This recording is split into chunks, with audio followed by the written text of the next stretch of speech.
Pluralism, plural, many, more than one, and by extension, more than one way of being, of living, of doing. More than one way of expressing beliefs and values, which themselves are many and diverse. This is the human condition. To accept pluralism is to accept this simple truth of our humanity and to make space for it, to make space for the coexistence of beings in this plurality. The proposed UUA Article 2 bylaw revisions say about pluralism that we celebrate that we are all sacred beings, diverse in culture, experience, and theology. We covenant to learn from one another in our free and responsible search for truth and meaning. We embrace our differences and commonalities with love, curiosity, and respect. It says that we all have something to bring to the table, some gold nugget that once unearthed will aid us in our search for truth and for meaning. It implies that all these nuggets are of differing shapes and sizes and hues. Your nugget and mine are not the same, except that they are both worthy of embrace. The more different I may find your nugget from mine, the more curious about it I should be. How did it come to be that way? What experiences have shaped it thusly? And if I'm uncertain about it, don't understand it, or maybe can't quite wrap my head around it, still, I can respect it as the unique nugget that it is. This is closely tied to the proposed language around equity, which says that we declare that every person has the right to flourish with inherent dignity and worthiness. A right to flourish, a step above or beyond, with vigor and favor. So no matter what else I think about what you think or say or even do, your humanity remains intact. Your being has inherent worth, even if some of the ways you may choose to be do not align with how I choose to express myself. If I can get to this point, and I will grant you that it is not always so easy, but if I can get there, I am more likely to mine for the gold nuggets that you bring to bear on the world. And maybe that should be a prompt. The harder it is, the more willing to do that mining I could be. If I can believe in our equity as persons, the battle is half won.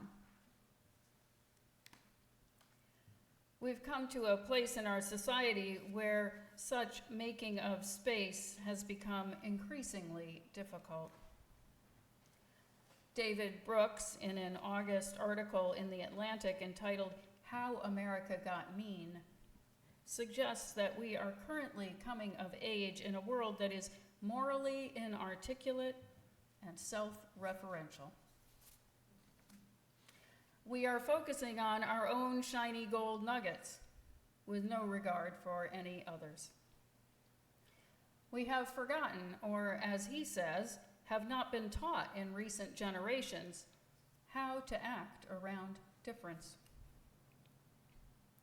People yearn to feel worthy of respect, that their lives have some moral purpose and meaning. And they look to fill that void with whatever makes them feel good about themselves. An American Enterprise Institute study revealed that lonely people are 7 times more likely to say that they are active in politics, which has become for them a seductive form of social therapy. As such, the line between good and evil runs between groups of people rather than within the individual human heart. The tribalism of politics seems to be giving people a sense of belonging. We identify with our group when we feel isolated or under threat, fleeing to totalizing identities. Our moral stature is no longer based on our conduct, but instead on our location.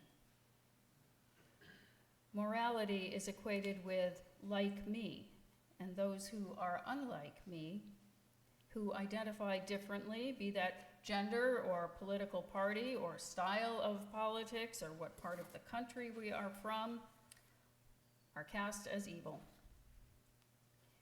Our participation in civic life consists of being properly enraged at the other side. Your righteousness tells you that you are engaged in caring about the world. These are just some of the nuggets I mined from Brooks's ponderings. All this to say that we have arrived at a place of us versus them in our country that is supposedly grounded in the idea of pluralism, e pluribus unum, after all, out of many, one. Our oneness arises from our many ways of being. But this contentiousness has a way of seeping into our religious spaces, too. We proudly proclaim our Unitarian Universalist values and traditions. A fair amount of morality is taught here in our churches where young people are coming up in the world. But do we also run the risk of this identifying to the exclusion of all else? Do we huddle together in our progressive enclaves, letting our rage at what doesn't fit in with our commonly held beliefs carry the day? It is a slippery slope. If we are going to espouse pluralism as a faith tradition, we need to be able to make space for the many, for the voices of the many, the alternative ways of responding to life of the many. What does it mean to truly celebrate this? It asks us to make space for what is hard to hear, for what is surely not how I would go about that. If pluralism is to be a byword of Unitarian Universalism, we need to be prepared for all comers who may enter our doors. Because we have, in a sense, said that they are welcome here by virtue of our pluralist stance.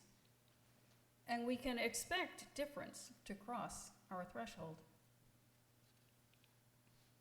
We make space for Sarters because we are all human beings, and because they have this nugget of truth within them that we can learn from.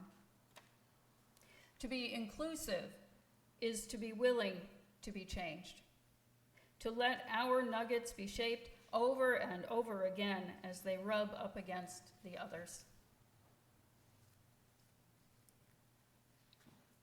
Last week, my e-blast from the UU Ministers Association shared that their Board of Trustees had signed on to a statement organized by the group Empower Change in solidarity with student protests for Gaza. It supports the right to peaceful protest and calls for ceasefire. They denounced the use of this issue as a means to spread hateful rhetoric and advance hateful views. And I was glad to see this. They joined nearly 200 other organizations at the time of her writing. The author, the Reverend Melissa Carville-Zeimer, Director of Ministries and Programs at the UUMA, had been called in the early 2000s to serve our church in Kent, Ohio. Just yesterday, we remembered the anniversary of the Kent State violence against students in 1970, protesting in a similar fashion to what we see today. As a local minister there, she participated annually in commemorations on the campus. That community affected still so many years hence. I share this because the issue illustrates the complexity of views surrounding what is happening in Israel and Palestine. People are easily activated when they feel their side is threatened. When we cling in this way, identifying as a side and not a person, we make no space for the sharing of truths as they well up from the human hearts we encounter. One can be pro-Palestinian without being anti-Semitic. There is a both and available to us that we overlook when we do as Brooks highlighted. I listened once again this week to Chimamanda Ngozi Adichie's TED Talk, The Danger of a Single Story, and I commend it to you if you haven't ever heard it. She gets to the same point. The single way of understanding something, a person, an event, a culture, leaves out the other 95% of the truth. How shallow an understanding of life that would be. As Unitarian Universalists, we are called to deepen such understandings and to make space for that to happen, to celebrate that happening. I share my colleague's story also as a way to say to us that there are acceptable means for churches with their inherent nonprofit status, our 501c3-ness, to express views that can be seen as political in nature.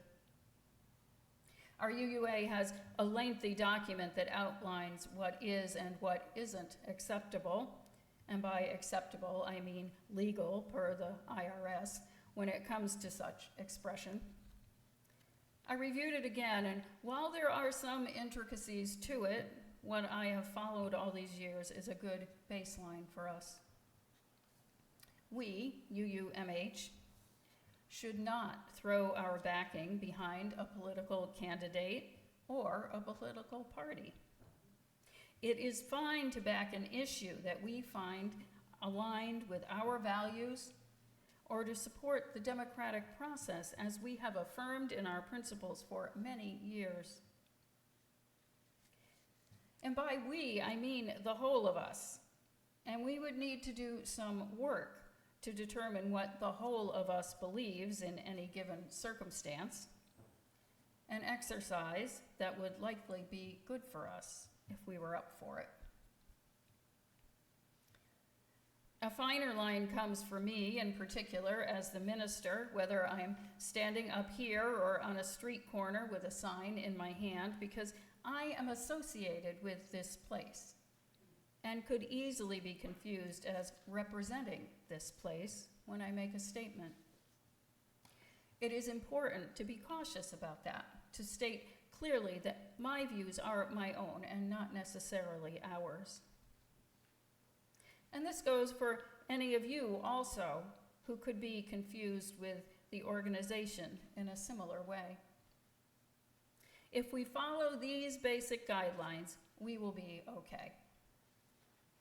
Even finer lines are drawn regarding the invitation of people involved in political elections to speak here, and I will leave it to you to study up before you do anything like that.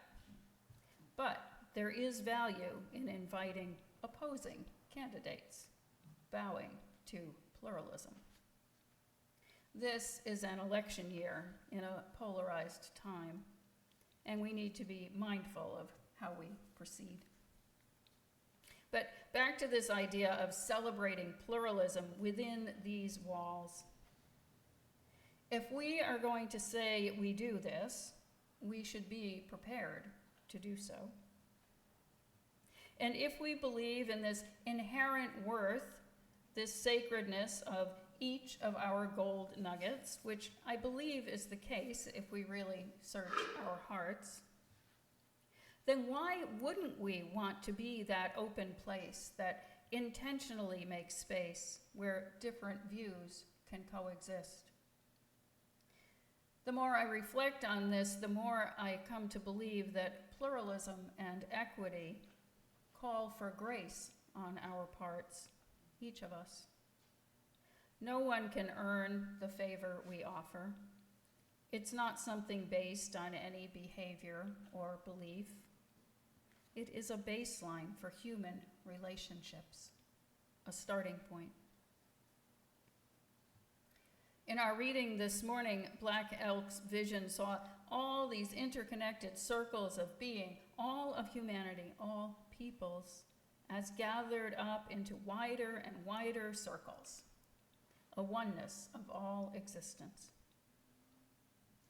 He saw that as holy, it says, set apart, untainted, deserving of respect and awe and reverence.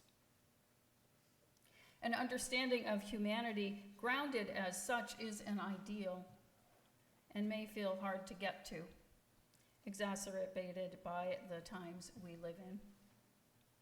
But isn't that the point of all this, coming together as a body who seek to do the hard thing, to live and be and do in ways that create a more just and compassionate existence for all the world?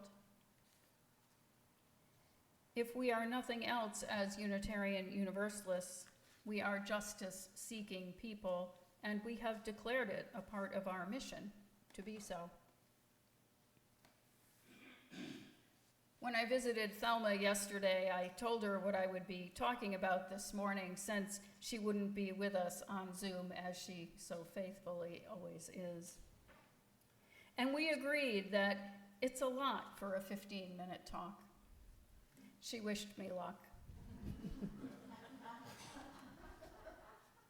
So knowing that I have only scratched the surface, my invitation to you today is to take this as a jumping-off point for an important conversation about who we believe ourselves to be as Unitarian Universalists, but mostly as persons encountering other persons on the journey.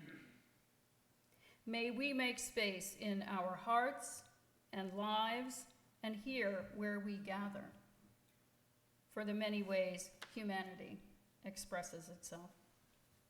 So may it be, and amen.